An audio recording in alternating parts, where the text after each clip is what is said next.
Hello students.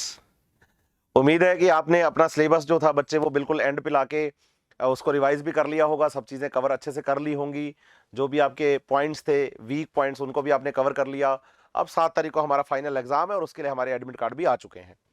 कुछ instructions हैं admit card को लेकर, जिसके बारे में आज मैं आपसे बात करने वाला हूँ। भी होता क्या है कि बच्चा जब भी किसी एग्जाम के लिए सोचता है तो कुछ बेसिक चेक पॉइंट्स होते हैं जो उसको क्रॉस करने होते हैं। कि पहला तो ये होता है कि भाई उसको किसी अच्छे इंस्टीट्यूट में एडमिशन लेना है, पढ़ना है, वो आपने कर लिया, सिलेबस पूरा साल बढ़िया से कवर कर लिया। दूसरा होता है कि भाई मेरे को एप्लीकेशन फॉर्म फिल करना है, वो भी फिल कर दिया और वो एक्सेप्ट भी हो गया। तीसरा है कि मुझे एग्जाम में बैठने की परमिशन मिले। एग्जाम में बैठने की परमिशन जो होता है वो एडमिट कार्ड होता है और उसके साथ कुछ इंस्ट्रक्शंस भी आती हैं जिनको आपको फॉलो करना होता है। तो आप ये ध्यान रखिए कि इस वीडियो के अंदर मैं आपको एडमिट कार्ड से जुड़ी हुई इंस्ट्रक्शंस, एग्जाम सेंटर पर किन किन चीजों का बेसिक ध्यान रखना होता है, इन सब बातों के बारे में आज इस वीडियो में आपसे आपके साथ मैं शेयर करूंगा। तो आप वीडियो को एंड तक देखिएगा जरूर। ज्यादा लंबा भी टाइम नहीं लूंगा, बस थोड़े टाइम के अंदर शॉर्ट एंड स्वीट अच्छी अच्छी बातें मैं आपको कवर करवा के जाऊंगा जिनका आपको खास ध्यान रखना है। बातें छोटी छोटी लेकिन होती बड़े काम की हैं, ये भी ध्यान रखिएगा। एडमिट कार्ड का ये फर्स्ट पेज है, इसमें आपका फोटोग्राफ, ये जिसका भी बच्चे का एडमिट कार्ड था, बच्चे उसका नाम फॉर्म सब हटा दिया गया है। लेकिन आपके एडमिट कार्ड में ये होगा कि भाई यहाँ फोटोग्राफ मिलेगी, यहाँ सारे आपको application number, father name, date of birth, आपका नेम, सब कुछ दिख रहा होगा। आप इसको एक बार अच्छे से स्टडी कर लीजिएगा, आप मैच कर लीजिएगा कि जो आपने भरा था एज इट इज वही है या नहीं है ना। हालांकि ऐसा होता नहीं है, फिर भी 0.001% केस में अगर ऐसा कहीं हो भी जाता है तो आपको एक सेफ साइडर के लिए होता है कि भाई एनटीए को मेल करना होता है या उसके नंबर पे कॉल करना होता है, ताकि आपके पास प्रूफ हो कि भाई यहाँ ए की जगह ई आ गया था, ई की जगह ए आ गया था, तो वो करेक्शन आपकी मानी जाएगी, है ना। दूसरी बात, इस में फोटो यहां पर तो ऑलरेडी लगी हुई आई है, लेकिन जब आप इस पहले पेज में नीचे की तरफ देखेंगे, एग्जाम सेंटर की टाइमिंग, ये सब चीजें हैं। इसमें जब आप नीचे की तरफ देखेंगे, यहां तो 3 कॉलम आपको दिखेंगे। फर्स्ट कॉलम में तो आपको क्या करना है कि आपकी जो फोटो ऊपर लग रही है, जो आपने एग्जाम का फॉर्म भरते टाइम जो लगाई थी, जो दी थी, सेम वही फोटो आपको एज इट इज यहां पर एक चस्पा करनी है, चिपकानी है। साथ ही साथ आपको लेफ्ट हैंड का जो थंब है उसको सेकंड कॉलम के अंदर लिखा है कैंडिडेट जो लेफ्ट हैंड थंब इंप्रेशन आपको यहां पर लगाना है। ये आपको एग्जाम सेंटर पर जाने से पहले ही ये काम करना है। मतलब आपको एज इट इज घर पे ऐसा काम करके जाना है कि फोटो भी चिपकानी है और लेफ्ट हैंड का थंब जो है वो यहां भी आपको करना है। लेकिन तीसरे कॉलम में आपके सिग्नेचर आएंगे, लेकिन ये सिग्नेचर अभी आपको नहीं करने, ये आपको एग्जाम हॉल में, एग्जाम सेंटर पर इन्विजिलेटर के सामने ही करना है इसको। तो ये तीनों कॉलम का आपको ध्यान रखना है कि ये साइन आपको नहीं करने अभी, ये आपको एग्जाम हॉल में करने हैं। लेकिन जो पहले दोनों कॉलम है उनको आप फुलफिल यहां से करके जाइए। दूसरा पेज, ये फर्स्ट पेज पे इंस्ट्रक्शंस पूरी हुई। दूसरा पेज, दूसरे पेज पे आएंगे तो आप याद करिए, जब आपने एग्जाम फिल की इंस्ट्रक्शंस आपको दी गई थी, अनअकैडमी की तरफ से भी दी गई थी, तो उस टाइम पे एक फोटो आपको 4x6 की बताई गई थी कि भाई आपको एक फोटो आपको बनानी है। और वो फोटो जो थी बच्चे, वो अपने घर पे रखने के लिए नहीं थी, वो फोटो थी कि भाई आज इस एडमिट कार्ड में यहां वो लगेगी। जब ये फोटो यहां से आप चिपका के लेके जाओगे, इसको घर से चिपका के लेके जाना है आपको एग्जाम हॉल में। जब आप बैठोगे तो वहां इन्विजिलेटर के सामने ये एज ए प्रेजेंस है, वो आपको वेरीफाई करेंगे कि सेम बंदा यहां एग्जाम देने आया है। उसके लिए क्या है, लेफ्ट साइड में आपके सिग्नेचर आएंगे क्रॉस में और राइट साइड में इन्विजिलेटर यहां पर करेगा। तो ये हो जाएगा क्रॉस कि भाई ये स्टूडेंट वही है, और इन्विजिलेटर उसको वेरीफाई भी कर देगा वहां चेक करने वाला बंदा कि भाई ये वही स्टूडेंट है, वही कैंडिडेट है जिसका ये एडमिट कार्ड है ना। तो ये हो जाएगा दूसरा काम।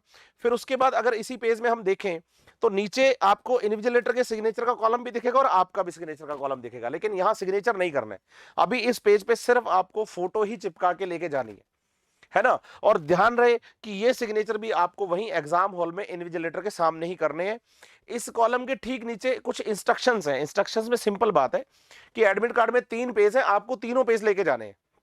लेकिन उसमें से पहले 2 पेज तो 100% जरूरी है, क्योंकि पहले पेज पे भी आपकी फोटो और थंब इंप्रेशन और सिग्नेचर है, दूसरे पे आपकी बड़ी फोटो और साथ में सिग्नेचर है, वेरीफाई करेगा इन्विजिलेटर। जो थर्ड पेज है, 2 पेज तो पक्का होने चाहिए, आप तो तीनों पेज लेके जाइए, है ना। 3 पेज का एडमिट कार्ड आया, तीनों पेज लेके जाइए, लेकिन फिर भी पहले 2 पेज तो 100% आपके पास होने चाहिए। अब तीसरे पेज में आपको जनरल इंस्ट्रक्शंस दी गई है कि आपको एग्जाम हॉल में क्या क्या करना है, उसके बारे में आपको बातचीत यहां समझाई गई है, पॉइंट्स में लिखा गया है। इनको आप ध्यान से पढ़ेंगे तो आपको पता चलेगा कि एग्जाम हॉल में जाने से पहले आप एक तो सिंपल चीज समझिए मेरी, एग्जाम हॉल में हमें कम से कम दुखी होना पड़े या वहां पर कम से कम चेकिंग के टाइम पे अपना टाइम ज्यादा खराब ना हो, उसके लिए कुछ सिंपल सी चीजें हैं। एक तो आप ध्यान रखिए कि अपने जो कपड़े पहन के जाएं आप, बिल्कुल सिंपल सोबर कपड़े पहनिए। होता क्या है कि भाई बच्चा क्या है, फंकी कपड़े पहन लेता है, या एक ही पैंट के अंदर 5-5 6-6 जेब वाली वो पैंट पहन लेता है, फिर वहां पे क्या वो हर जगह भी चेक करते हैं। तो सिंपल सोबर कपड़े पहनिए आप, है ना। भाई सिंपल टी शर्ट पहनिए, सिंपल लोअर पहन लीजिए, लोअर नहीं तो सिंपल पैंट पहन लीजिए। इससे क्या इजी रहता है, आपको चेकिंग में प्रॉब्लम नहीं आती। दूसरी चीज, आप वाटर बोतल जो अपने साथ रखेंगे, यहां आपको वाटर बोतल की भी परमिशन है कि आप अपनी वाटर बोतल लेके जा सकते हैं। वो ट्रांसपेरेंट रखिए। भी जाते टाइम एक मार्केट से कोई भी वाटर बोतल आप खरीद लीजिए, है ना, ट्रांसपेरेंट ही आती है, बस उस पर जो रैप होता है उस रैप को खोल दो, तो अब आने रही और इजी हो जाएगा, और इजी हो जाएगा। पेन जो लेकर जाएं आप, 2 पेन लेके जाएं, बॉल पेन रखिए, वो भी कोशिश करिए कि ट्रांसपेरेंट ही हो, क्योंकि अगर वो कलरफुल है या अलग से दिखने वाले पेन हैं, अच्छे दिखने वाले पेन अलग से दिख रहे हैं और यूनिक सा लग रहा है, तो वो क्या है, फिर उसको खोल खोल के देखेंगे। उससे बढ़िया कि सिंपल 2-3 पेन जो भी आपने रखने हैं अपने पास, बिल्कुल ट्रांसपेरेंट रखिए ताकि आपको ज्यादा प्रॉब्लम ही ना आए।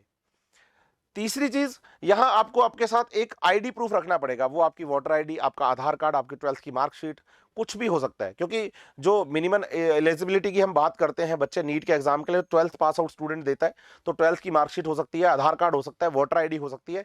ये आपको एक आईडी प्रूफ भी साथ में लेकर जाना है। ये एग्जाम हॉल की बात है। फिर क्या है कि जब आप ये सारी इंस्ट्रक्शंस पढ़ते हैं, इसको फॉलो करते हैं, आप एग्जाम हॉल में भी चले गए, वहां एग्जाम सेंटर पे भी चले गए, तो एक चीज का खास ध्यान रखिएगा, आपको किसी से कोई बहस नहीं करनी। जो इंस्ट्रक्शंस आपको दी गई हैं, उन्हीं इंस्ट्रक्शंस को फॉलो करना है।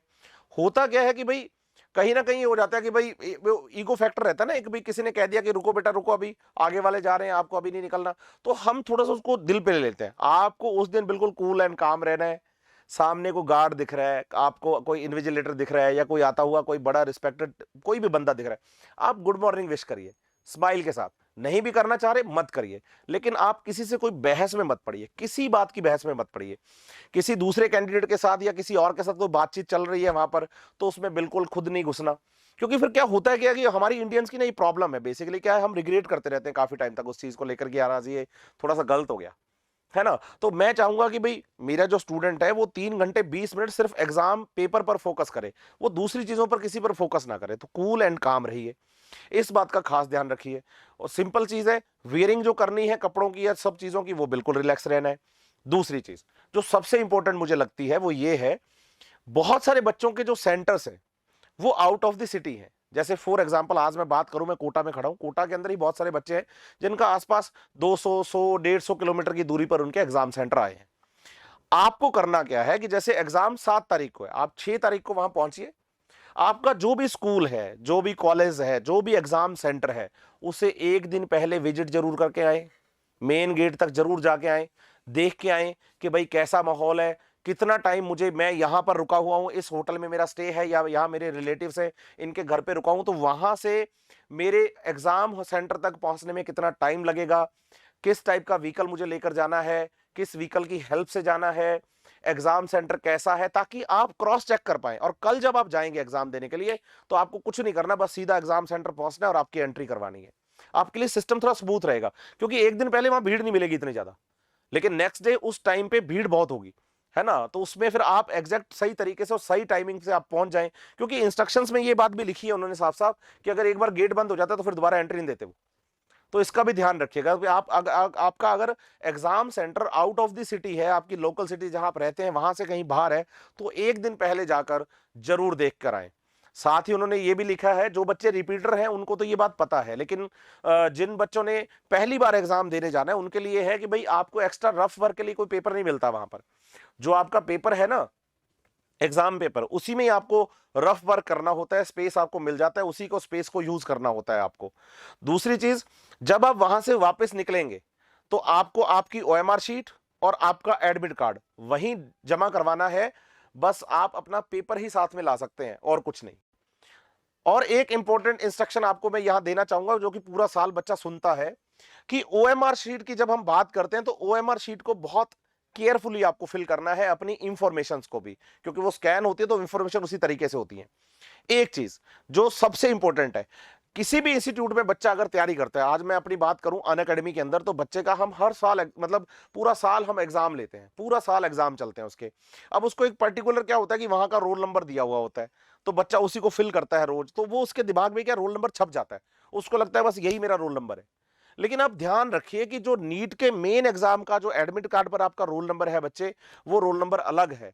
तो बच्चा क्या करता है, जल्दबाजी में कई बार जो उसके दिमाग में रोल नंबर फिक्स है ना, वही भर देता है। तो प्लीज आप इस चीज का खास ध्यान रखें कि आपको जो रोल नंबर वहां फिल करना है बच्चे, वो एनटीए के द्वारा प्रोवाइडेड जो एडमिट कार्ड के अंदर रोल नंबर है, उसी रोल नंबर को आप यहां पर फिल करेंगे। रिलैक्स रहिए, कूल रहिए, काम रहिए। जो तैयारी हमने करनी थी वो हमने पूरा साल करी है। अब वो टाइम आ गया है बच्चे कि उस तैयारी से जो रिजल्ट निकल के आना है वो 7 तारीख के बाद बहुत बढ़िया से आना है सभी बच्चों का। आप सबको बेस्ट ऑफ लक है। बहुत अच्छे तरीके से एग्जाम करिए। अगर आप सोच लीजिए किसी क्वेश्चन में अगर आप फंसते हैं या आपको लगता है कि ये क्वेश्चन पेपर में ये पोर्शन टफ है, तो वो जो टफ है वो सबके लिए टफ है, और जो बच्चे इजी है वो सबके लिए इजी है। इस बात का खास ध्यान रखिएगा। दूसरी चीज, बायोलॉजी का मैं टीचर हूं। स्पेसिफिकली अगर मैं बायोलॉजी की बात करूं तो आपको क्वेश्चन की रीडिंग कंपैरेटिवली फिजिक्स और केमिस्ट्री से बायोलॉजी में टाइम कम लगता है, लेकिन ध्यान दीजिएगा कि बायोलॉजी का जो पेपर है उसमें इंस्ट्रक्शंस, मतलब जो क्वेश्चन की इंस्ट्रक्शंस होती हैं या क्वेश्चन की लैंग्वेज होती है, उसको थोड़ा ध्यान से पढ़िए। उसमें वो इनकरेक्ट की जगह लिख देता है नोट करेक्ट, और करेक्ट की जगह लिख देता है नोट इनकरेक्ट, है ना। कहीं पर बताते हैं कि वैल्यू डिक्रीज हो रही है तो उसको वो लिख देते हैं कि इंक्रीज हो रही है, मतलब आपसे वो सिली मिस्टेक करवाना चाह रहे हैं। तो बायोलॉजी के पेपर को पढ़ते टाइम सिली मिस्टेक्स नहीं करनी है। आपने पूरा साल बहुत अच्छे से पढ़ाई करी है, आपको सिलेबस पहले से ही पूरा आता है। बस आपको अपने माइंड से उनको सही तरीके से एग्जाम में टिक करते जाना है और ओएमआर शीट में फिल करना है। बस इतना ही करना है बच्चे। इसलिए रिलैक्स रहिए, कूल रहिए, काम रहिए, और सभी बच्चों को बेस्ट ऑफ लक। और काउंसलिंग के बाद आप जल्दी से व्हाइट एप्रिन में मिलने आइए अन अकेडमी पे, और हम सब आपका इंतजार कर रहे हैं। Best of luck.